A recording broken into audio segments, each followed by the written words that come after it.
Scooty କୁ ପିଟିଲା car, scooty ଆରୋହୀ ଗୁରୁତର ସ୍କୁଟି ଆରୋହୀ ଜଣକ ହେଲେ ଉଲୁଣ୍ଡା ବ୍ଲକ ବିଶିପଡ଼ାର ଅମୃତ୍ୟ ନାରାୟଣ ବିଶି। ଅମୃତ୍ୟ ସ୍କୁଟିରେ ସୋନପୁରରୁ ନିଜ ଘର ବିଶିପଡ଼ାକୁ ଫେରୁଥିବା ସମୟରେ ମହାନଦୀ ସେତୁ ଉପରେ ସାମ୍ନାରୁ ଦ୍ରୁତ ଗତିରେ ଆସୁଥିବା ଏକ କାର ତାଙ୍କୁ ଧକ୍କା ଦେଇଥିଲା। ଫଳରେ ଅମୃତ୍ୟଙ୍କ ସ୍କୁଟି ଚୁରୁମାର ହୋଇଯାଇଥିବା ବେଳେ ସେ ସ୍କୁଟିରୁ ଛିଟିକି ପଡ଼ିବା ସହ ଗୁରୁତର ଭାବରେ ଆହତ ହୋଇଥିଲେ। ଦୁର୍ଘଟଣାରେ ଅମୃତଙ୍କ ଡାହାଣ ହାତ ଭାଙ୍ଗି ଯାଇଥିବା ଜଣାଯାଇଛି। ଦୁର୍ଘଟଣା ଘଟାଇ କାର ଚାଳକ କାର ଛାଡ଼ି ଘଟଣାସ୍ଥଳରୁ ଫେରାର ମାରିଛି। ଗୁରୁତର ଅମୃତଙ୍କୁ ଉଦ୍ଧାର କରି ତୁରନ୍ତ ସୋନପୁର ଡାକ୍ତରଖାନାରେ ଭର୍ତ୍ତି କରାଯାଇଛି। ସୋନପୁର ପୁଲିସ ଘଟଣାସ୍ଥଳରେ ପହଞ୍ଚି କାର ଓ ସ୍କୁଟିକୁ ଜବତ କରିବା ସହ ତଦନ୍ତ ଆରମ୍ଭ କରିଛି। ତାକୁ ମୁଁ ତ ଏକ୍ଜାକ୍ଟ ସ୍ପଟରେ ରହିଥାଏ। ଆକ୍ସିଡେଣ୍ଟ ହେବାର ଜଷ୍ଟ 2 ମିନିଟ୍ ପୂର୍ବରୁ ଆକ୍ସିଡେଣ୍ଟ ହେଇଛି। ମୁଁ ପହଞ୍ଚିଲି, ଜଣେ ଡ୍ରାଇଭରଟା ଦୌଡ଼ି ଦୌଡ଼ି ଆସୁଥିଲେ। ମୁଁ ଫ୍ରଣ୍ଟ ବୁଝି ନାଇଁ ପାରିଲି ଡ୍ରାଇଭରଟା କାହିଁ ଦୌଡ଼ି ଦୌଡ଼ି ଆଗକେ ଯାଉଛନ୍ ବୋଲି। ଦେଖିଲା ବେଳକେ ଗାଡ଼ି ପୁରା ମଝି ରୋଡ଼ରେ ଗୋଟେ ସ୍କୁଟି ବାଲା ଆମର ଭାଇ ଅମର୍ତ୍ୟ ସେନ୍ ବେଶୀ ବି ଦେଖିଲି ତାଙ୍କ ସ୍କୁଟି ପିଟି ଦେଇଛି ଆଉ ସେ ପଡ଼ିଛନ୍। ଆମେ ସାଙ୍ଗେ ସାଙ୍ଗେ ଆମ୍ବୁଲାନ୍ସକୁ ଫୋନ୍ କଲୁ। ଆମ୍ବୁଲାନ୍ସ 10 ମିନିଟ୍ ଭିତରେ ଆସିଲା।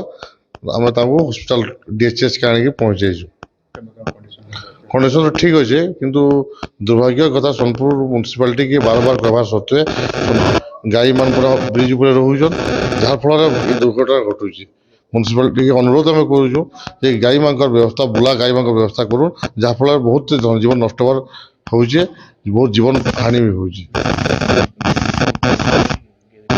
ଆଉ ଲୋକମାନଙ୍କୁ ବି ସୋନପୁର ବ୍ରିଜରେ ଫୁଟପାଥରେ ମର୍ଣ୍ଣିଂ ଇଭିନିଂ ୱାକ୍ କଲାବେଳେ ବହୁତ ଲୋକ ଟ୍ରାଫିକ୍ ଜାମ୍ ହେଉଛନ୍। ପ୍ରଶାସନ ପୁରା ନୀରବ ଅଛେ। ଆଗାମୀ ଦିନରେ ପ୍ରଶାସନକୁ ଆମେ ଅନୁରୋଧ କରୁଛୁ ଯେ ସୋନପୁର ବ୍ରିଜରେ କିଛି ନା ହେଲେ ବି କିଛି ପୋଲିସ ନିୟୋଜନ କରୁନ୍, ଯାହାଦ୍ୱାରା କି ଟ୍ରାଫିକ୍ କଣ୍ଟ୍ରୋଲ ହେଇପାରବା ଆଉ ଏନ୍ତା ଆକ୍ସିଡେଣ୍ଟରୁ ଆମେ ବଞ୍ଚି ପାରବା। ମୁଇଁ ସୋନପୁର ଆଡ଼ୁ ଯାଉଥିଲି ବିଶିପଡ଼ା ମୋର ଗାଁ। ଆକ୍ଚୁଆଲି ମୁଇଁ ମୋର୍ ସାଇଡ଼୍ରେ ଯାଉଥିଲି ଆଉ ସାଡ଼ୁ ଗୋଟେ କାର୍ଟେ ପୁରା ସ୍ପିଡ଼୍ରେ ଆଉଥିଲା ଆଉ ମୁଇଁ ବି ନର୍ମାଲ୍ ଯେନ୍ତା ସ୍ପିଡ଼୍ ଥିସି ଯାଉଥିଲି, ତ ସେ ଓଭରଟେକ୍ କାହାକେ ବୋଧେ ଗୋଟେ କରୁଥିଲା, ମୋତେ ପୁରା ପିଟି ଦେଲା ଆଉ। କେନ୍ତାକିରି ଆକ୍ସିଡେଣ୍ଟ ହେଲା, ଆପଣ କେନ୍ତାକିରି ଉଦ୍ଧାର କଲେ ଆଉ କେନ୍ତାକିରି ପହଞ୍ଚିଲେ?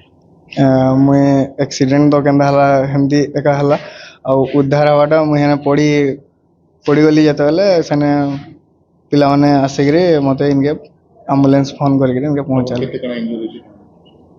ଇଞ୍ଜୋର୍ଟା ତ ଏକ୍ଜାକ୍ଟଲି କହି ନାଇଁ ପାରେ, କିନ୍ତୁ ହାତ ଗୋଟେ ଆଉ ପାଦ ମେ ବି ଫ୍ରାକ୍ଚର୍ ହେଇଛି।